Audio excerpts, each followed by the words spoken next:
appreciate that, man. Dude, I'll tell you, man. It's been that experience was one that I definitely wouldn't want to remove from my life. There was a lot of stuff over the course of I think the almost 4 years that I was there that it goes beyond just life lessons. Like, it taught me so many things, not just about business and what to do and what not to do, but it taught me a lot about myself and really helped me establish what lines am I not going to cross.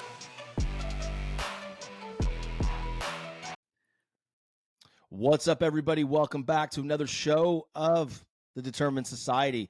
I have with me today, guys, another special treat, someone that means a lot to me, someone who's a close friend, and we have grown very close over the last 2 to 3 years. And it is someone who I hold in high regard because of his integrity, his love for Christ, and he's outspoken about his faith, which, by the way, is not happening enough in his profession.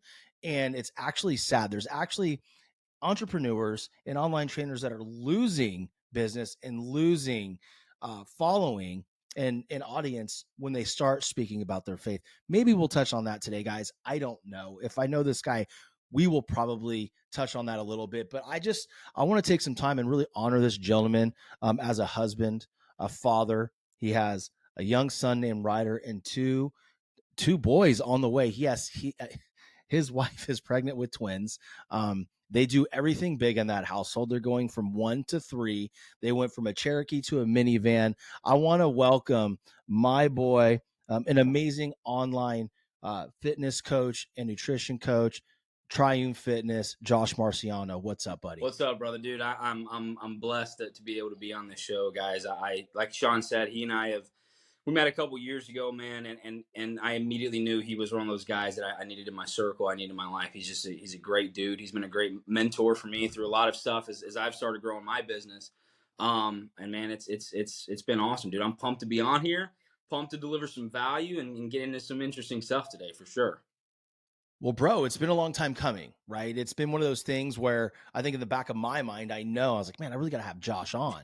I mean, it always kind of worked out that I'd have, a trainer on. I'm like, dang it. Like, now I got to wait, but it just really worked out timing wise. And, I really love your journey. And, we'll get into it a little bit here in a second, but, I want to rewind. I immediately, when I met you at that shitty gym in Fort Myers that you used to work at, the one that ran by Adolf. The thing is like you were a bright, shiny light in that place. But the problem was, you had this hard exterior shell that I feel once you exited, it kind of broke away. And then, the real Josh started coming out. And I got to tell you, I got to commend you in a sense that nowadays I can see your heart 100% of the time. Whereas back then, to be honest with you, man, it was like 50-50. But I still loved you. You're still my guy. Yeah. I saw who you were. But it's just nice to have you, living in your truth 24/7, 365. Well, Bro. I appreciate that, man. Dude, I'll tell you, man, it's been that experience was one that I definitely wouldn't want to remove from my life. There was a lot of Mhm. stuff over the course of I think the almost 4 years that I was there that it goes beyond just life lessons. Like, it taught me so many things, not just about business and what to do and what not to do, but it taught me a lot about myself and really helped me establish what lines am I not going to cross. How Mm. we all have to sacrifice things when it comes to our job, but I feel like a lot of people end up sacrificing more and more and more of their morals and their character and stuff just because they're chasing a paycheck or just because they're chasing a raise or a promise, given by somebody else. And I had to eventually come to a point where I said, I'm not willing to keep sacrificing anymore myself. I think what you said is spot on. I've always been a pretty charismatic guy. I've always been an outgoing guy. I love being energetic around people because I truly believe that energy is contagious. So for me, I did see a little bit of myself starting to go just in regards to the hours and the schedule. And to be honest with you, just a lot of the soft stuff that was going on behind the scenes. We've all been there, and it goes beyond just like not having the best boss. It just wasn't the best situation. It was kind of draining a lot of that passion and energy that I had. And when I was Mm. able to finally leave, I got back to being who I was and who I was meant to be. And I think the biggest reason for that was because I felt like God had called me to leave. I felt like He had asked me to step into a different frame. And dude, every time I don't do what He wants me to do, it doesn't go the way I think. But as soon as I kind of, batten the hatches and roll with it Mhm. and execute the plan He has for me, I'm not saying it's easy by any means. It hasn't been, but all of that energy and passion and willingness to overcome things just floods you because you're doing what you're called to do. So that was big for me, man. Man, I got to tell you, because you and I have spoke about, not at detail, right? I don't want to get his G string in a bunch, but not in detail. It just I know some of the stuff that at a high level that was going on. It was very scary, right? Like, it was very scary, that exit. It was happiness, then it was like someone coming after you for something that you just want to Yeah. do, and I don't think we should ever you know be hindered by our previous leader. Um, but I just got to say, I commend you for digging your heels in and keep going, because a lot of people that don't have the faith that you have and that inner confidence would have just said, okay, the guy has more money than I do. That's clear, right? He's got more money than me too. Congratulations. We can measure penises later. It's fine.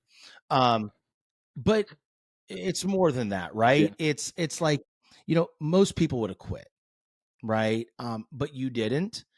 And so I just want to acknowledge you on air and in front of everybody who's watching on the TV show, in front of everybody who's going to listen to it just in audio format. Like, you're the dude, man, and I appreciate you. Well, I appreciate that, man. I don't always think I'm the dude, but I can tell you, man, it was just like you said. There were too many red flags, too many things that come up, and I think that there's a difference in perseverance and just kind of being a part of the track. And when I say that, I mean like you're either a part of the train or you're a part of the track. I think that, like I said, when it comes to drawing that line, you have to be one to say, is this something I'm going to persevere through, or am I using that as an excuse to just let somebody continually run me over? Um, Hmm. and that was really what it came down to, man. At the end of the day, I left because I didn't like how some people were being treated. There were multiple things that had got on in the year that I had just kind of turned a blind eye to a little bit, and I couldn't do it anymore.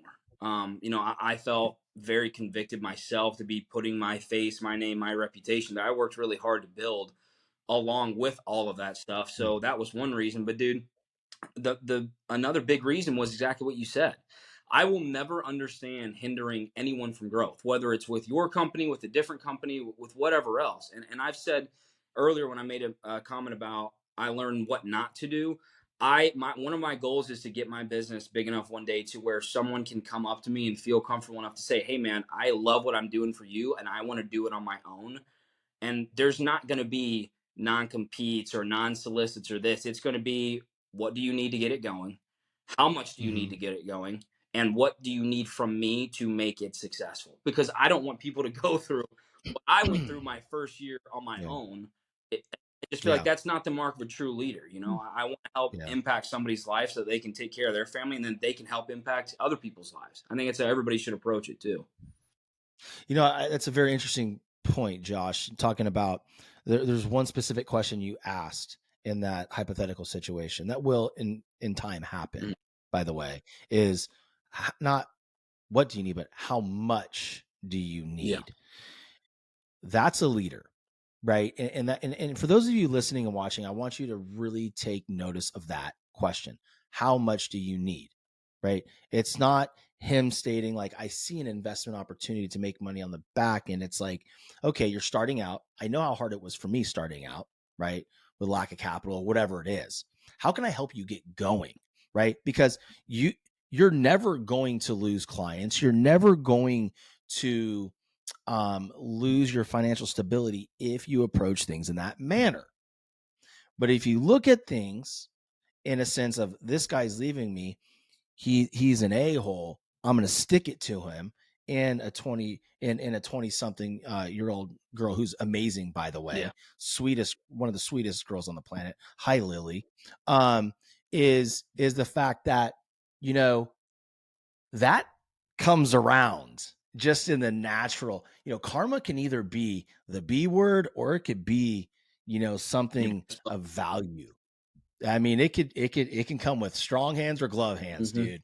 And we control that. So yeah, man, that's an important point. And I know that one day when you're able to, you know, when someone tries to leave your company, you're gonna be like, exactly, cool. Yeah. What do you need? Let me help Yeah, you. dude. How many, John, how many, one of the best things that I love about you, and to be honest with you, I had never heard anyone say it because I grew up in an extremely competitive household. And it, Yeah. dude, you're a winner or you're a loser. And don't get me wrong, I love my dad to this day. I don't know anyone that works at the level that dude does. Mhm. But I feel like there was a bit of a sub clause missing in that. And I've heard you say it multiple times. And it's like, dude, not just you has to win. Other people can win. Yeah. Everybody can win. And if there's one thing that I've learned in being in my field the past year and a half now, there are so many people and there is so much money out there. If you build a scarcity mindset where you think, "Oh, I have to crush everybody else in order for me to be successful," you have no concept of the actual money that is out there. If that's just what you're Mhm. focused on, which usually when people have that mentality, that's what it is. But dude, I'm in a group with thousands of other online coaches, and they're all my competitor. We are celebrating Mhm. each other every single day because there's not enough clients for, like, there's too many clients for all of us to go around, if that makes sense. Why do I want to see somebody else lose? If my true mission is to help people, you know, as far as fitness and stuff goes, if I want to help people change their lives and build a healthier body and build a bulletproof mindset and all this stuff, why am I not going to cheer for somebody else that's doing the same thing just because my logo isn't on their shirt? Does that make sense? Makes perfect sense. I think the big thing is we're so caught up in this antiquated approach to competition. Mm-hmm. You know, let's think about it as inspiration, y'all. Like, allow that individual, as long as they're doing things the right way. Now, don't get me wrong. I also have a sub clause. Okay, and I'm going to get to that Yeah. because I want to talk about it. Because one of your talking points is all the BS that's peddled on social media, and we're going to get Mm-hmm. there. We're going to get there, brother. And we're an audience. You're going to need to put your damn seatbelts on because we're going to get really authentic with it. And as you can already tell, if you haven't watched my show or listened to my show yet, I don't have a filter. Okay, I really don't, and I'm sorry. I'm not sorry. All You right, shouldn't be. is yeah. I I truly believe in looking at others and be like, that dude's an inspiration or she's an inspiration. She's having all this perceived success, but then I also can see if it's real or if it's fake. And if it's real, I'm super happy for those Mm-hmm. people. What drives me bonkers, and again, when I started this show, I started it with nothing. Okay. I'm a medical device sales rep. All right. I am a W 2 employee and I used to try to hide it, Yeah. but I think there's a story there, right? I do this because this is my true passion. And one day the right person's going to hear my show or see my show. And guys, then it's all over, right? This is going to be the thing that I do. I don't know if that's next week, next year, 10 years. I don't know. It's not for me to figure out. It's for me to follow my purpose in which God put in bestowed upon me is to do this. This is what I love to do. Yeah. But what drives so I like people winning. What drives me crazy is when I see these shows pop up and they've done 10 episodes and they're announcing they're in the top 1% globally. Like, dude, sweetheart, I know how you did it. You bought Yeah. it. And if you're okay with that bullshit integrity and get out there and say, I'm a top 1%. Oh my God, I can't believe it. Yeah, I can't either. Mm-hmm. Okay. Like to be quite honest with you, because I have a lot of listeners. Okay. And I'm top 5% globally. And that changes as more reviews come in. But the bottom line is I haven't shelled out one penny for a fake review, a fake listen, a fake download. And I don't spend thousands of dollars every single month for a podcast promoter to be promoting my stuff. Now, I'm not saying anything's wrong with that, but like there's a time and a place. For me, I'm like, and dude, and you know this because you know me personally. You've seen tears well up in my eyes. You've seen the highs and you've seen the lows. I'm that dude that's sitting in the garage hitting off a baseball tee until my hands bleed right now. Yeah. That's where I'm at. I'm not paying for anything. I cut up my own reels. I edit my own show. Mm-hmm. There's some glory in that. And that's who you are too. Well, and I think it goes just beyond the glory. I didn't cut you off there, did I? No, absolutely not. If you did so, it's a Yeah, conversation. yeah. Don't worry about I think it goes so far just beyond glory, man. What it. you're doing is it's always going to have something behind it that if you essentially, and what it's like, it's the best phrase you can use for it, pay to play. You have Mhm. authenticity. That's all there is to it. You have authenticity behind everything you do. As soon as you metaphorically sell your soul and start playing that game, I, I feel like you lose a little bit of that. You and I have talked about this before. Don't get me wrong, guys. Mhm. I would love to have 25, 50, 70, 100,000 followers on any Sure. platform. I think that's awesome. Um, I'm not paying to play. Period. I'm not paying to buy the Mhm. followers, I'm not paying to buy the likes. I don't want to do that because I'll be honest with you. When I do get a like, when I do get a comment, when I do get something else, whatever it is, I enjoy the opportunity to be able to connect with somebody personally. And I think that we have lost such sight of what social media is about, and it's about social networking. I'm not going to Mhm. network with Yeah. 40,000 bots that I bought just to pimp my profile up a little bit, you know? I want to engage with real people. I want real people to know, like, I'm out here, I'm in the corner, I'm in the trenches right here with you guys, but here's the value that I can add to your life. And like I said, Shawn, I think, and that's one of the reasons I respect you so much, brother, is you have a level of authenticity about you that is it going to take you longer than a lot of those people that are paying to play? Probably. It's like the old middle Yeah. school attitude.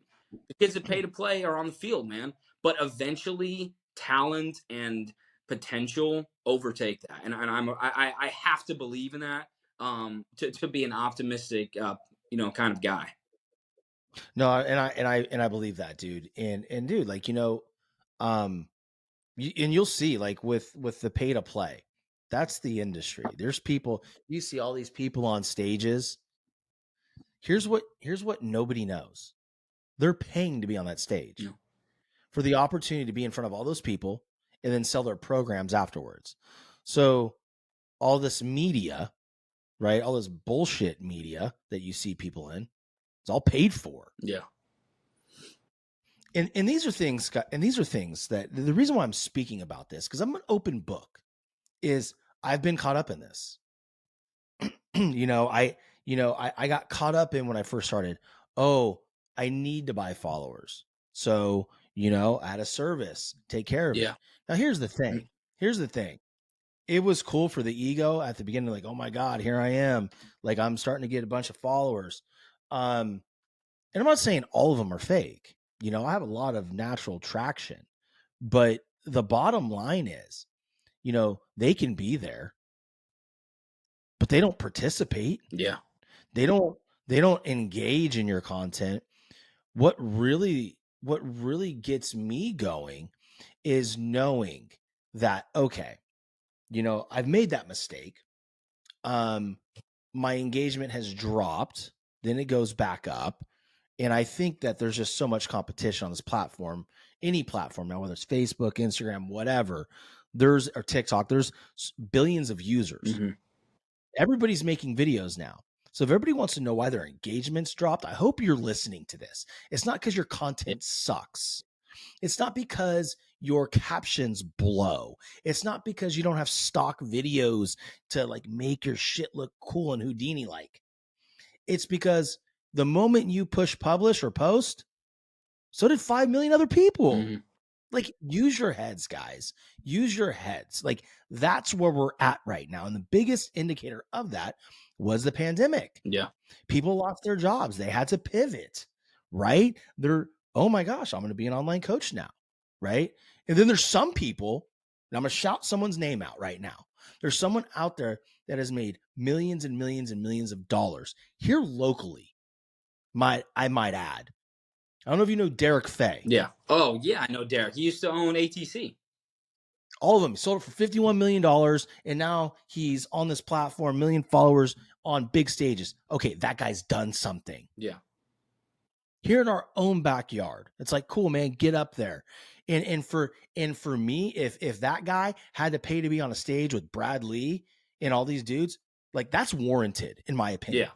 In my opinion, that's warranted. So big shout out to Derek Fay because, you know, he's done it. Yeah. He's done it. Like, and by the way, when he sold those around the clock fitnesses, what happened? What shit started breaking. The gym started sucking. Yeah. There's not an around the clock. They just sold out to New York, whatever. They're not even 24 hours. Our gym that we go to, I love that gym, but things are starting to break there too. Yeah. You can't even get clean water. It's the gym that we're at now, and for everybody that doesn't know, it used to be an ATC. It's been different things now, but I think that just is a testament to ATC. Dude, around the clock it was right in that corner by that Publix forever. And 3 or 4 different gyms. Now, don't get me wrong, I love the one that we're currently in, but yeah, it's the same thing. There are it's the little things that slip through the cracks, and it immediately, my mind never goes to the staff. That's a leadership issue. When you are letting little things slip through the cracks, it's because you're not handling the little things to set the example for them to want to do it. I get it, dude. Those guys, they're not in the gym. They're not in their own gyms, but maybe once a month. But if the integrity of the gym changes, like with Derek, Derek was a freaking genius with doing. But when the integrity changes, the work ethic changes, and the culture changes. And don't get me wrong, I think the energy and the atmosphere and stuff in our gym now is great, but there's a level of professionalism that is missing. Yeah, and again, it's going to take somebody like a Derek Fay to come back in and run those gyms, and for it to be successful long term, right? We're getting in the weeds here. You mentioned something, and I want to cover it. Like when you filled out your not your application, but your form, for the show. So we had some talking points. Which I didn't feel we needed. It's just my process. So thank you for following it. No. And thank you for really giving a shit, dude, because I want to tell my listeners this, like, and my viewers is this guy here, Josh, my buddy, he's a lot like me, neurotic to a fault. Hey bro, do we need to hop on a call before the show so we can know what direction we're going in? And me already knowing, my show, obviously, and Josh has listened, he knows my show, but then also knowing my relationship with him, I'm like, yeah, bro, we don't really need to, but call me later. And he didn't call. So I was like, yeah, dude, he's ready. He knows. But thank you for caring so much. Yeah, man. Right. Because there's a lot of individuals, and there's a big fitness guy, big, right? You may remember him at the beginning of the pandemic, got shut down, got fined. Big beard. Yeah. He filled out an application to be on my show. Yeah. And the responses were, I don't care. Doesn't matter. I don't care. I canceled the show. Yeah. I didn't record. I'm not going to record with people that aren't going to take my show and me seriously because it's personal. I'm building something. So again, thank you. Back to the topic. Yeah. You had mentioned that your story isn't exceptional. And it's such a Shawn French thing to say. Well, that's because that's the humility. The humility. Yeah. Right. But it's also, I think, to be fair, an unfair measure of what success looks like. Okay. So, I look at this and, you've come into this business and right away you see that there's some gaps in your business, and you joined a group and you hired this guy that, is $500 a month. And at the time you're only making $1,000 a month. Yeah. So you're taking $12,000 for the year and dividing that in half and only bringing in 6,000. You have a wife, child, you get 2 on the way. That first month, what was the result after you did that? I ended up being maybe a couple $100 short of 10K, which is unheard of for me. And it, dude, to be honest with you, it wasn't even 1,000, because what I wasn't taking into consideration is the company that I use for all my transactions. They take a cut, and Yeah. it was like, I mean, obviously it was still 900s, but like I'm not even making $1,000 a month. I remember when I walked in and I asked my wife, I said, "Look, I feel strong about this. I feel like I'm being led in this direction. I want to do this. What do you think?" And I can say right now, you want to talk about gaining respect for your partner and somebody that like you can tell they believe in you. Um, dude, she was like, "Let's do it. Like, pull the trigger. We'll figure it out." Dude, that to me is like, dude, that puffs your chest up, man. It makes you feel Yeah. indestructible, dude. The person that I'm doing life with is looking at our current situation, which is, you can't even say it's not good. It's borderline just bad. And she's like, "Let's roll with it, dude." But man, the big thing for me with doing all of that was I talk to so many people on a daily basis about investing in their health and investing, into fitness and nutrition and all these things. And I could not stand the money objection, because to me, your Mhm. health is your wealth. Like, it's a no brainer. But I Mhm. felt like there was also a part of me that was like, I can't really connect with these people because I don't understand where they're coming from. Brother, I tell you what, anytime somebody gives me a money objection on a call now and about any of this stuff, I tell them, beat my situation. And I get it. The Mhm. comparison game is a dangerous game, but let's play it. I, Yeah. you are making less than $1,000 a month, and you decide to invest in something for $500 a month for a year. Then you can tell me, yeah, man, money's just too tight. But until then, it's just, and we've had this conversation too. How can I say I'm doing everything I can to accomplish X, Y, or Z? Are you though? Yeah. I remember, I think those are my exact Yeah. words in Panera that day. I'm like, but are you actually? Yeah. Like, are you actually doing everything that you need to do in order to be successful? And I mean, we were having conversations of like, hey, maybe I just go into construction again. And I remember sitting there and I had a visceral response inside, and I didn't show it, or at least I don't think I showed it. I was like, okay, how can I best support this guy right now? For me, it was just listening. Mm-hmm. And then it was like, okay, cool. Well, why don't you think about it? And then I'll help you put your resume together. Yeah. And, because right then I'm thinking, you've been in sales this whole time and you're talking about construction. Like, bro, you're not ready. You're not ready to leave this industry because you can't even see your resume. Yeah. Right. So I'm like, well, and then I asked you this very pointed question. And I hope, and for the audience, I asked him this question. First of all, let me back up. He said, I'm going to give it 30 days. And it was almost fucking comical. He goes, that's just like, all right, Josh, I'm going to, work out with you for 30 days. But if I'm not shredded and, and if I can't see the V, then I'm gone. Right. Yeah. I'm just sorry I quit. I said to him, like, what are you really going to find out in 30 days? Yeah.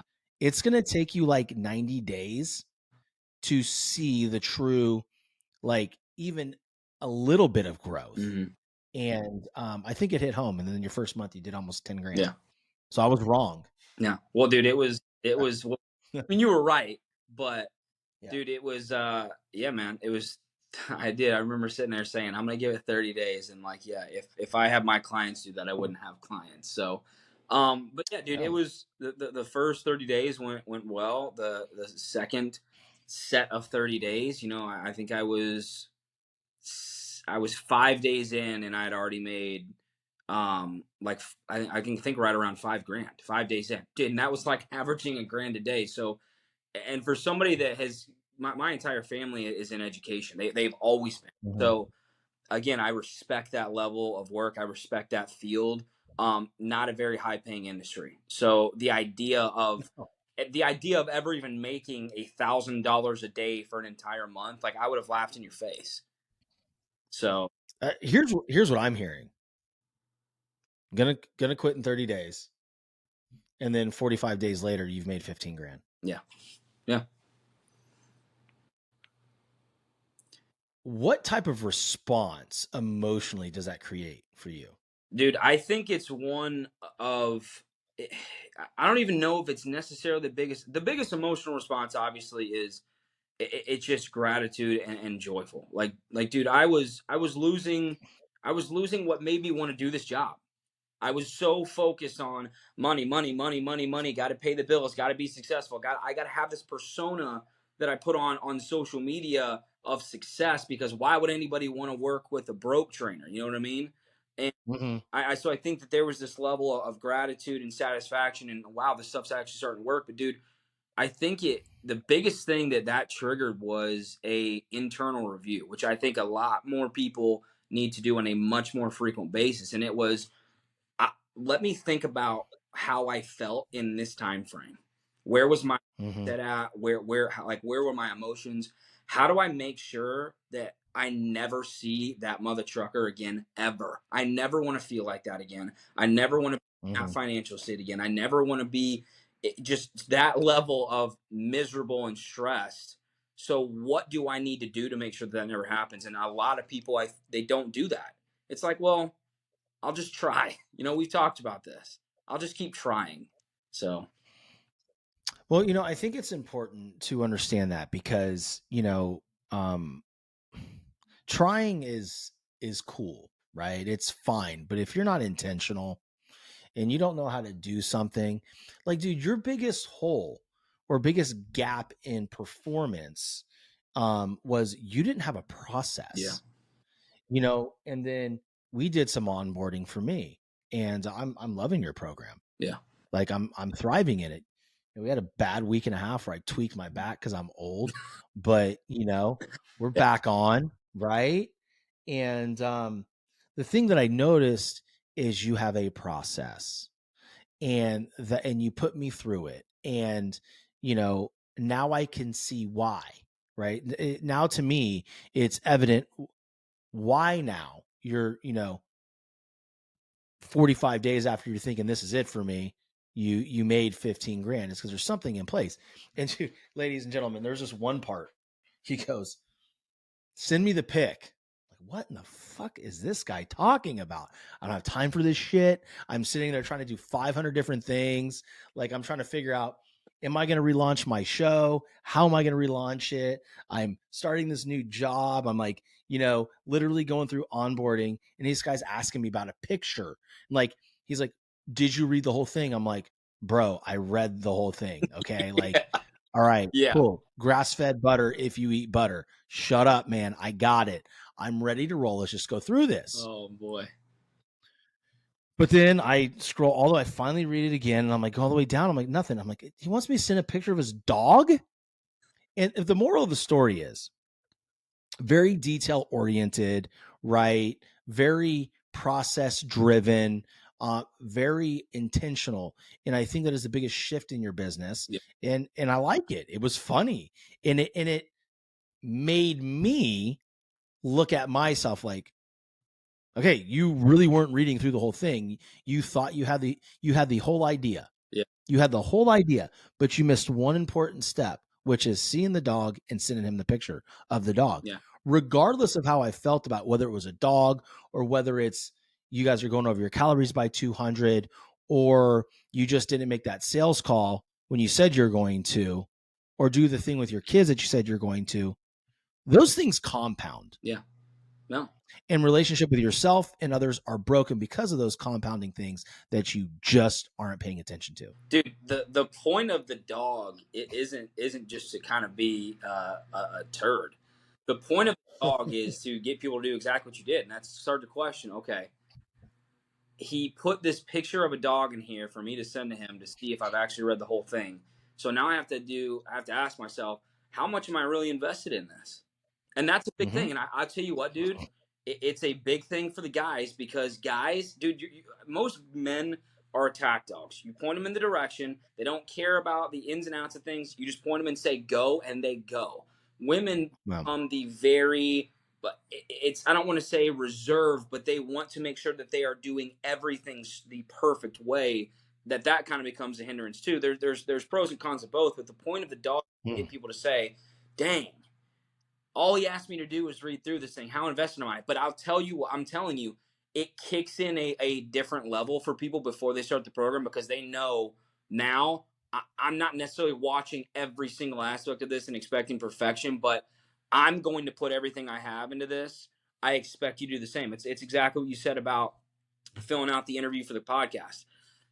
I have this irrational fear is not the right word for it, but this irrational anxiety of if I don't when I do something, if I don't try to do it to the best of my ability, am I going to miss an opportunity?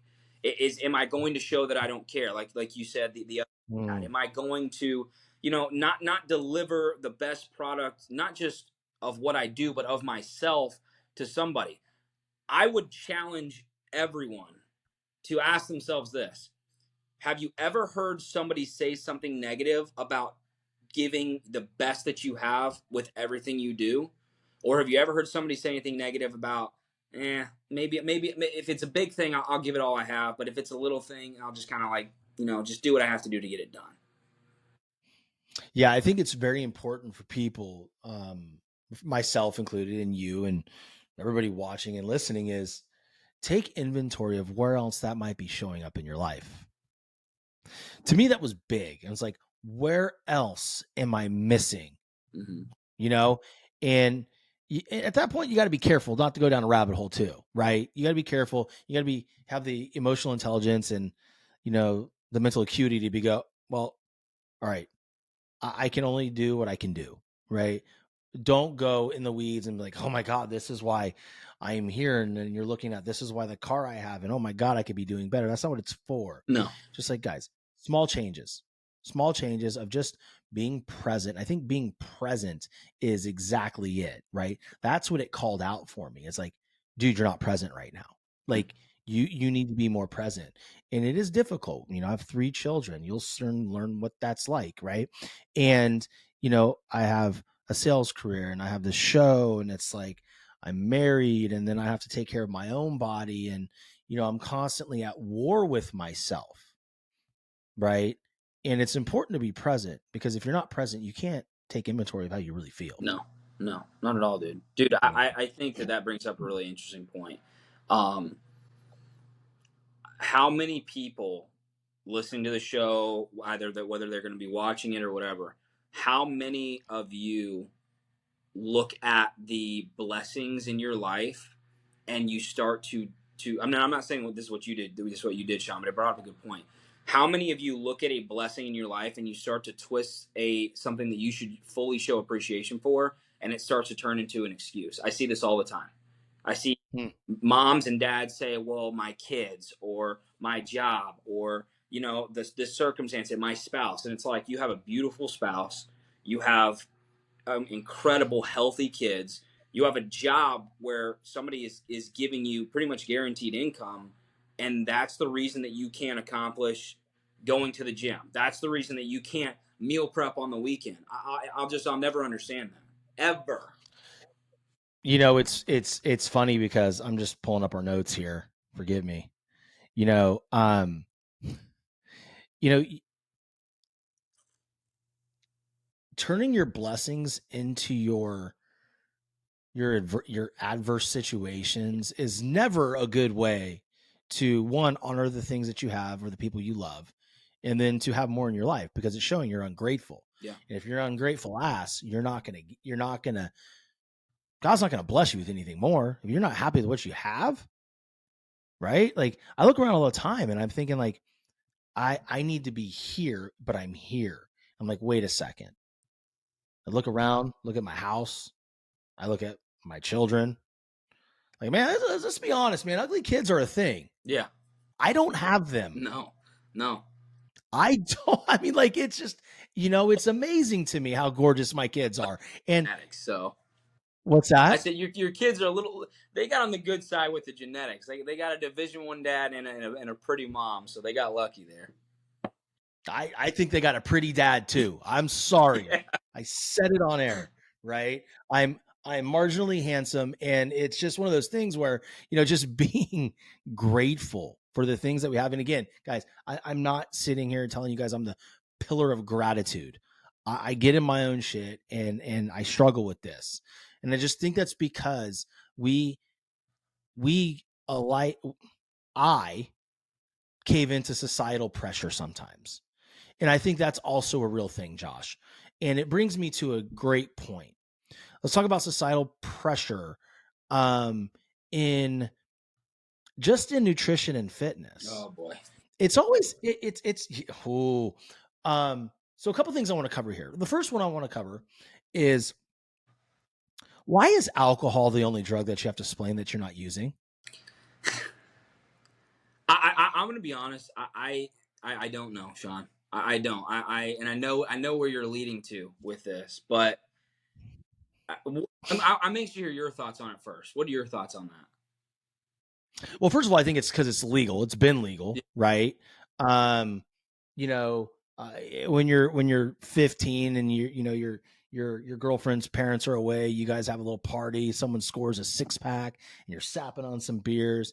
It's kind of like a societal norm to enjoy your friends and your family over alcohol and food, right? Yeah. So in America, you attach anything fun and anything depressing to alcohol and food. So you get into these weird eating patterns, right? Having poor relationship with food and alcohol.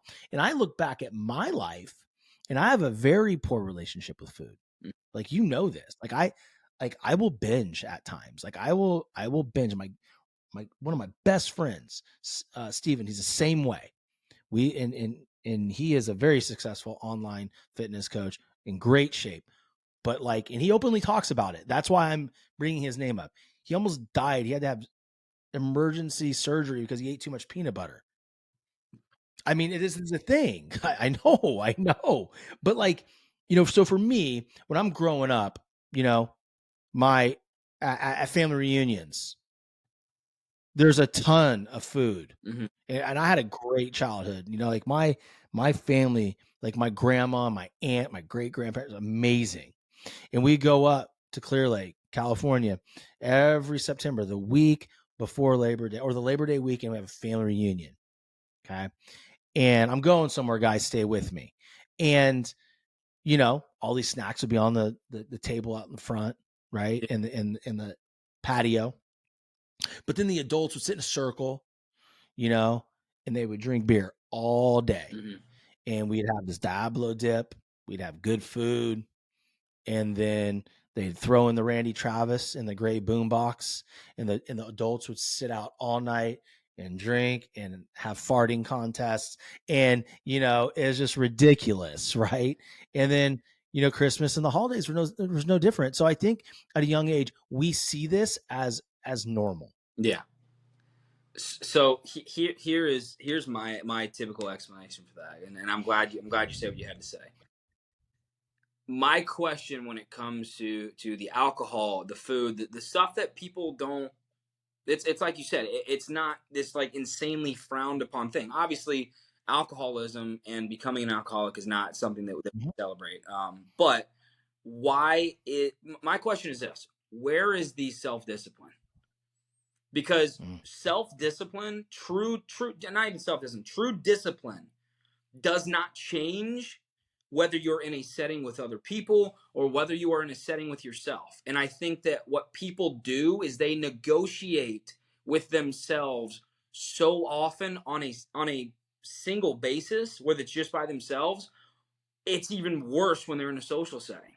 I can tell you right now, I have very little issue going out and having a good time with people that I want to be around and not having a single drop of alcohol. Now, I'm not saying Mm-hmm. that that's what people should do is cut alcohol out entirely. No, we're not. I'm not going to dive into the health effects that alcohol has on sleep and recovery. But if you want to go out and Mm-mm. drink socially, that's fine. But here's my question: where is the discipline of yourself to say to kind of question that? Why do I need this?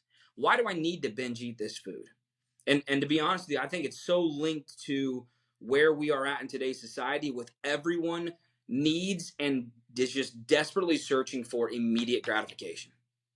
Yeah, I My like that. Amazon package is going to take 2 days. It's not 1 day delivery anymore. People lose their mind. You know, Hey, listen, you can't talk about that yet because until you've had your kids in elementary school and it's Spirit Week and you fucking forgot and you need a shirt in a day, don't but talk. people forget. What forget about? Did we forget about I'm teasing. Walmart, dude? You can go down to Walmart and grab Uh, those same things. But hey, hey, bro, that's I'm just yeah, saying. that's my point. But and I look at it Yeah. in so many different areas. Is like, dude, you'll see people in marriages too. They what's one of the biggest no nos people don't talk about in marriage, and one of the biggest mistakes you can make as a spouse, obviously, is if you're not loyal. But it all comes down to Mm-hmm. you're looking for something that's so immediate and gratification. So if we get out of the serious end and we go towards the food end, why do I need to eat this whole plate of cookies just because I'm at a family reunion? Because I'm Yeah. looking for immediate gratification. I know how it's going to make me feel now. I'm not thinking about what it's going to do long term. I'm telling you, the most successful people I know, I'm not just talking about finances, guys. I'm talking about the people I know that are doing financially well and they're doing exceptional in their relationships and they're great moms and great dads and they are fit and healthy people. They are so focused on building a foundation for what is going to benefit them the most in the long run that the short term is almost non-existent for them. Mm. They don't focus on what's going to make me feel good now. They focus on what's going to make me feel great for the next 10 years. You know, John, I want to thank you for that because I struggle with that with nutrition, right? Like there's times where I'll make that decision on immediate gratification. I want to taste that sugar. I want to taste that pizza. Mm-hmm. Right. And like, so for me, that hits home. So thank you. Now I want to go back to the alcohol real quick. Then I want to shift to a very last topic because we're getting close to the end here. I can talk to you for 17 hours. It wouldn't bother Yeah, me. yeah, We right. can turn this into a Joe Rogan episode. I just Yeah. don't, I don't have the time. I can't. And you don't either. Um, is, man, the alcohol. You know, I don't know, and I think it goes deeper than self gratification with alcohol. And I want to. We don't have to take too much time on this, but I just want this to make abundantly clear. I think it's more than that. Mm-hmm. I would agree. I think people are afraid not to be liked. And if they don't drink alcohol, they're going to be judged, and nobody wants to be judged. Everybody wants friends. Nobody wants to be left out of the next invite to Miller's Ale House because they're just going to have wings and celery. Yeah, yeah, dude. Sean, It's the truth. let me ask you something. If Yeah. give me just think in your mind of a list of like 5 to 10 of your best friends. You guys are all getting ready to go out. Okay. They say, "Hey, Sean, we're gonna go out. We're gonna get some drinks." If you tell them, "Nah, man, I can't go out and get drinks. I really got to go home and work out." Are they gonna be like, "Oh, dude, I completely understand that, man. Good for you. Go take care of your body," or do they start giving you crap? No, they're gonna call me a little bitch. I'm like, dude, what do you mean you're gonna have to go work out now? It's 8 p.m. Don't you work out in the morning? Well, what happened to you? Don't punish us because you're bad mistakes. That's what my Yeah, friends would say. yeah. Yeah. It's well, I and mean, like, that's think the thing, about it, man. man. That's I would say, yeah. I would say it's the same way with most people, and I think that their understanding of I know this pressure is going to come. I know this is what they're going to say. That doesn't motivate them to make a better decision in that moment. Why am I going to refuse having a good time? It's like you said, if they're going to look down and on me and give me crap for it and all this stuff, and it's like Mm-hmm. build a level of self respect for yourself to where you can say like, who cares? Who cares? I think I Yeah. just heard. Who was it the other day? I think it was the guy that owns. I'm not going to use a bunch of names, but it was the guy that owns a bunch of very successful hit jams across the country, and he made a comment about. Mm. And I'll tell you what, I don't always agree with everything he says. I don't necessarily like the approach he takes to it, but what he said has validity behind it. And people will jump at pulling you into situations that don't make you better. Like why would you go home and work out when you can come and drink with us? But it's Hmm. very rare that somebody goes, dude, you don't need to come out and drink. You need to go home and work out. You're committed to a goal. I respect that. Go do what you got to do. And that's tough. Yeah, it is tough. And dude, I know who you're talking about. And it just reminded me, I haven't dropped the episode yet, but No. that's pretty, it's so funny. Like, I don't know, dude. I don't know why. I don't know why. Um, but I agree with you, man. If someone would have told me that, I'd be like, all right, cool. Like, go work out. We're going to push back a half an hour. We're going to go before you. You meet up. Come get some food. You're gonna have to eat after workout anyway. Don't drink. Who cares? We just want you there. Yeah. Um, but again, higher level of maturity. I don't judge my friend's worth based on if they ingest alcohol or No. not. I think it's a stupid way to go. I also want everybody to understand it's also, equally destructive to make it your whole life. Like, if you have a fitness goal, like I've done 75 hard many times, and all it did was distance me from my family because my full-time job was working out, doing my nutrition, reading books, doing all this kind of stuff. When I'm not saying those things are bad, but I'm saying like when I can't go to the beach because I'm afraid to miss my workouts, I'm going to fail day 15. Like, how is that controlling my life? Dude, It's yeah. not. Um, Go ahead. no, I'm just saying that's just kind of how sometimes my mind goes back to it. Like, oh, I could do it again. Maybe I just go for a walk at night. Mm-hmm. But it's more than that. It's not. It's more than just the second workout. It is, to me. It brings out this perfection complex that turns me into an absolute monster, and I can't stand. I don't like that dude. Yeah. Dude, things like 75 hard, I feel like they're effective for an incredibly small populace of people. Um, Hmm.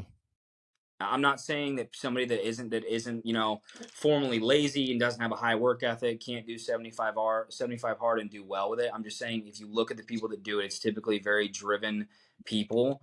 But I can tell you, Shawn, that's the biggest mistake that 95% of people make when it comes to their fitness and nutrition journey is the 0 to 100 approach. I have to go Yeah. not working out, not meal prepping, not counting calories or macros or taking care of my body, whatever it is. I have to just completely flip everything. I have to be working out 5 to 6 days a week. I have to know every single ounce of everything that's going into my body. And if I miss a workout, to have a date night with my wife, then I'm a loser and I'm not chasing my goals the way I should. It's dumb. And it's Yeah. It turns into deprecation, yeah. man. Well, you yeah, know and for the record, you've done it and you had amazing results. And I remember when you came out and you're like, guys, you don't need it. I'm like, oh no, you didn't. But I'm thinking about it, I'm like, dude, yeah, he's yeah, right, you don't. that was another message to take that post down because we don't want to insult anybody's role models, but dude, Yeah. man, is Oh yeah, especially mini Andy, you don't want to piss him yeah, I off. know, dude, but look, I respect where Andy's coming from with that program. I respect what Sure. do. Like, you're not going to do 75 hard and just get worse in all these areas. You might not get better in every area, which that was the thing that I discovered from it, but here was my biggest thing with that, and this is the biggest bit of advice that I would give anybody that's thinking about getting their life together as regards to their health is what is it about 75 hard that you think you need in order to be successful? And I see people that have lost weight and gained it back or been consistent and lost the consistency, and they're like, well, I need to do 75 hard to get back into it. Okay, this is the issue though. You are relying on a program Hmm. give you a level of confidence to think that you have the worthiness to accomplish something rather than go, I have everything that I need to be successful. It just comes down to me making the decision to do it. Yeah, we're getting into external anchors now, right? And that's another topic, right? In which I covered on my last episode with Brian Bogert, who's a good buddy of mine. Yeah. If you haven't listened to that episode, it's so good. But I mean, that's the thing, right? I do want to touch on another topic. I mean, we're 53 minutes in right now. Yeah. Let's just round out the hour and do this. And by the way, this is probably I think my longest show that I've had. And I'm here for it and I love it. I feel like we've been here for 5 minutes. Is simply this. Man, these assholes, they're let me back up real quick. I'm sorry, guys. Audience, What are I'm we sorry. talking about here? I have to get this thought out because it just hit There's me. If you guys haven't figured it out by now, by listening to me over the last 3 years, you know I have a very high level of ADHD. All right, so leave me alone. All right, I see a butterfly and I'm gone. The 75 hard is a lead magnet to first form, 100%. and he is a freaking genius. There's nothing, dude. I have nothing negative to say about the real Andy Frisella. Yeah. The big one, the big tall one. Yeah. The actual one. He's amazing. Like the the genius behind 75 hard drives people to first form, and it has exploded his brand. Yeah. And it's almost comical when these network marketing companies feel like, I keep losing the first form and I can't figure out why. I'm like, are you watching? Yeah. Like, are you watching? Like, he has literally captivated the whole country and people in Canada because of his marketing skills. He is a genius. Andy, I love you, man. Great program, great lead magnet, phenomenal business plan. Yeah. I had to say that. No, dude, I agree. I think you want to know what 75 hard has done more than anything else I've seen. It's built a cultural movement. Like, Yes. has built a group of people that just want to be what it is. They want to be a group of hard-nosed mother truckers that have a level of discipline that's legitimately unheard of. And I can say right now, I respect that.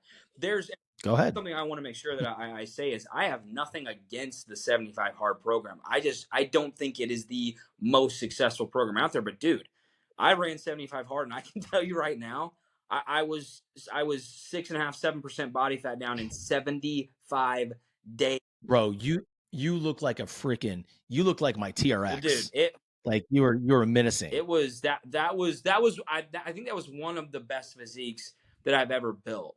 But so yeah, it's not. I will not tell you that it's not effective for sure. No, it's effective. I got down to 179 pounds. Jeez, dude.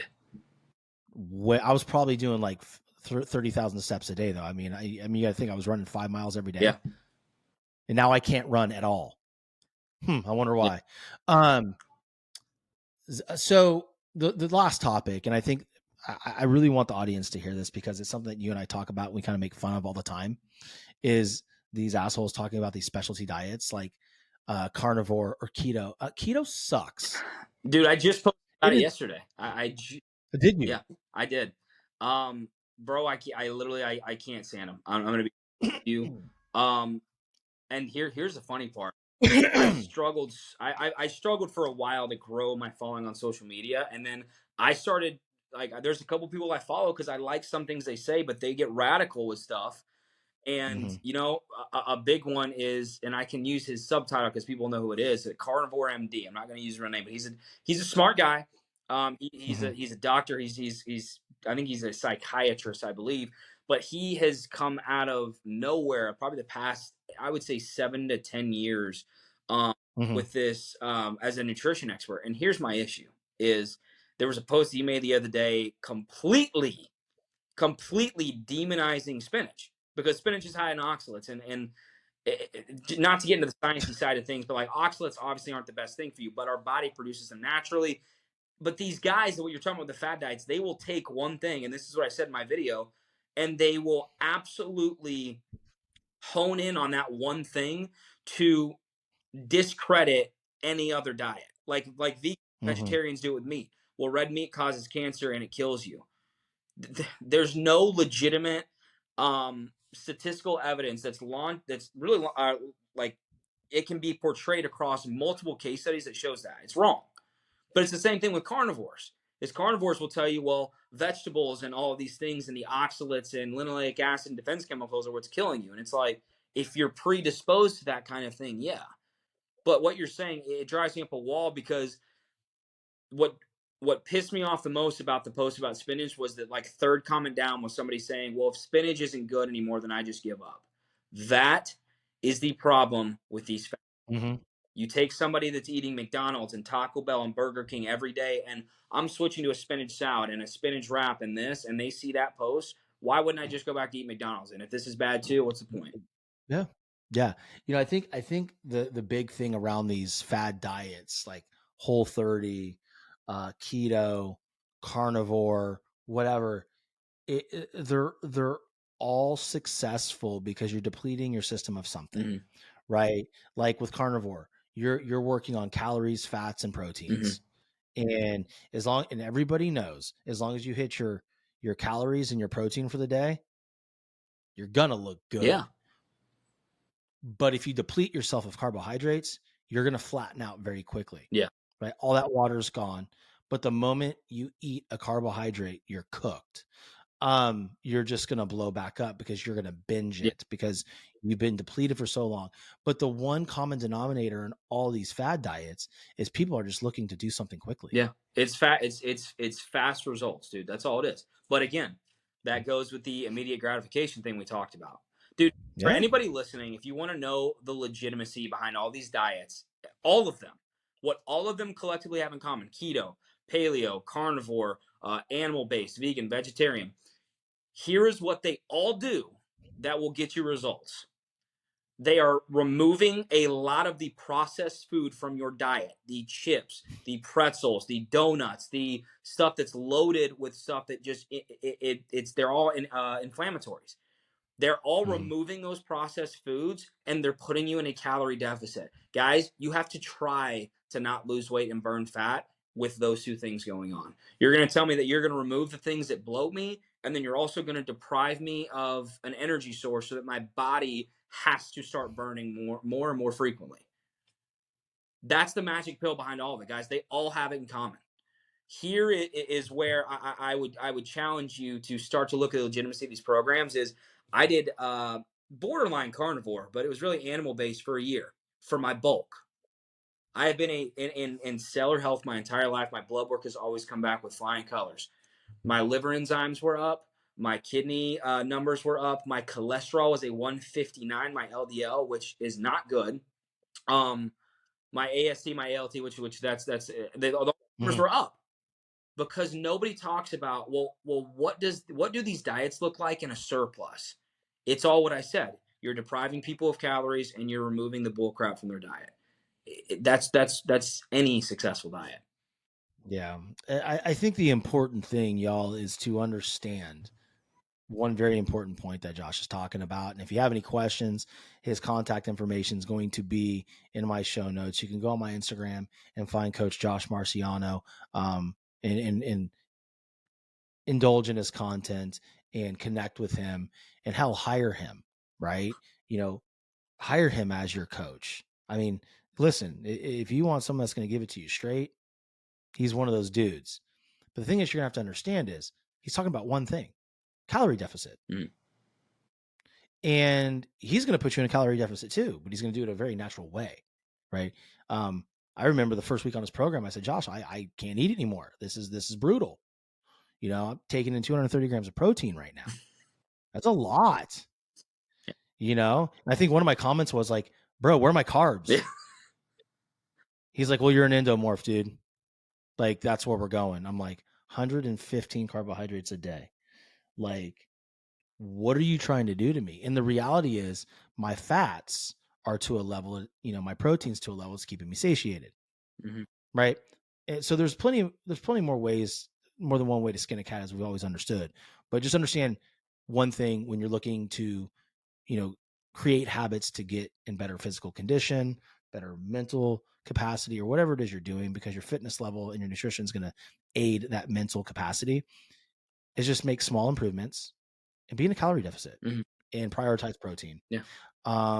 You do that for 6 months, you're going to be very pleased with yourself. I mean, that's just the way it is. Yeah. So, well, shoot, dude. Real quick, you have a program that people can get into if they're looking to try you out a little bit? I don't know if you're doing it anymore. Do you still doing the 21-day kind of intro thing, or have you shit canned I that? am, dude. I am. So I'm actually, Cool. I'll actually, it's tough. I think I'm gonna have a 14-day free challenge that I'm gonna run year round. I'm actually getting ready to announce that probably today. But I'll probably run that year round just because it allows people to kind of slide into the program and see what it's like, Mhm. get a taste for it, and whatnot. But that would be my best bet for people, or my best recommendation for people is because look, I get it. I understand it's anything like anything else. It can make you hesitant when you start to make that journey, but I promise you guys, it's and Shawn, you can attest this too. When you start to build a healthy and fit body, when you walk into the room, there's a different level of respect for you. It's not this meathead obsessed with himself or herself approach anymore. You become a status symbol because Mhm. the only way for them to have built that body is through hard work, sacrifice, determination, and that's it. That's it. That's it. And I would push that. Well said, man. Well said. So guys, hit him up, check him out, enroll in the free 14-day program. I'm always going to allow my guests to plug their stuff, especially this man. Josh, dude, it's been a great, great pleasure. We are an hour and 5 minutes in. Oh man, And hey, bro, it was meant to be. I love you, dude. Thank you for being such an amazing friend and such a steward of your industry. Until next time, guys. Josh, thanks again. And we'll see you guys soon. appreciate you, brother. Have a blessed day, man.